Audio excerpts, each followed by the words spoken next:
ये है परमात्मा का कि मान लीजिए परमात्मा ने आपको पुत्र दिया, इसमें खुशी मनाने की आवश्यकता नहीं है। इतनी खुशी है कि भगवान ने एक आत्मा भेजी है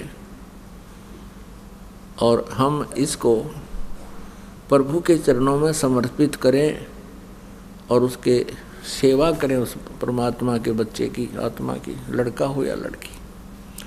अब परमात्मा कहते हैं कबीर साहब, राम रटत कन्या भली साकट भलो न पूत, जैसे बकरी के गल में गलथना जिसमें दूध न मूत।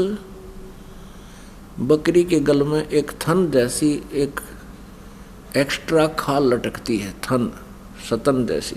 तो उदाहरण देते हैं परमेश्वर कबीर जी के राम रटत कन्या भली, बेटी भली तो भगवान की भक्ति करती है, और साकट भला ना पूत।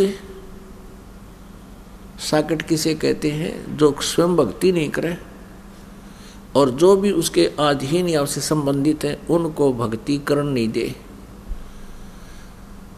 केवल भक्ति करने से मना करने वाला ही नहीं, जैसे कई ऐसे बच्चे हैं जो इतनी शरारत, इतनी गलतियां कर देते हैं।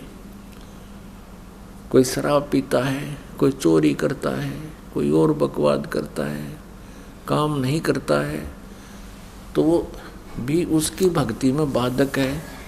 और जो पुत्र नाम नहीं लेता उसके ऊपर फिर कर्म के दंड आपदाएं आएंगी। अब बेटे पर आपदाएं आवेंगी, कोई दुख होगा, माता पिता पर देखा नहीं जा सकता उसका दुख, उसके दुख में दुखी होते हैं।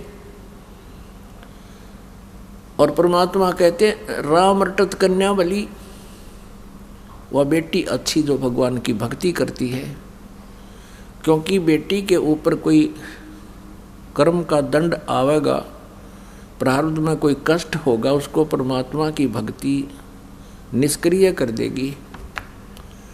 उस बेटी पर आपत्ति नहीं आवेगी। और बेटी दुखी नहीं होगी तो माता पिता भी सुखी रहेंगे और भक्ति आराम से कर सकेंगे।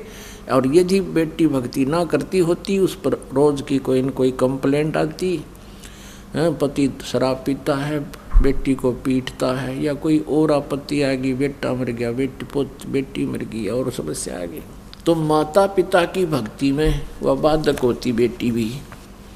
तो यहाँ परमात्मा कहते हैं राम रटत कन्या भली, क्योंकि वो दुख का कारण नहीं बनेगी। और साकट भला ना पूत, बेटा वो साकट कहते हैं, इसे बेटे की जरूरत नहीं जो भक्ति ना करता। और वो लड़का जो भक्ति नहीं करता वो कैसा है आपके लिए? जैसे छेरी के गल में गलथना जिसमें दूध न मूत, यानी किससे काम का भी कोई नहीं। तो कहने का भाव ये है पुण्यात्माओं कि वो बकरी के गल में थन आकार का खाल लटकता है, वो उसके गल में व्यर्थ का वजन है, वो यूजलेस है और दुख है उसको, क्योंकि वो एक वजन ठाए फिर रही है। तो ऐसे वो पुत्र जो साधना नहीं करता, वो माता पिता के सिर पर ऐसे बोझ समझ लो जो भक्ति करते हैं। और पुत्र भक्ति नहीं करता, बेटी भक्ति करती है तो वो अच्छी है, वो हमारे लिए सुखदायी है, क्योंकि उसके आने वाले प्रारब्ध के कर्मों में परमात्मा इंटरफियर करेगा और उसको सुखी रखेगा। कबीर परमात्मा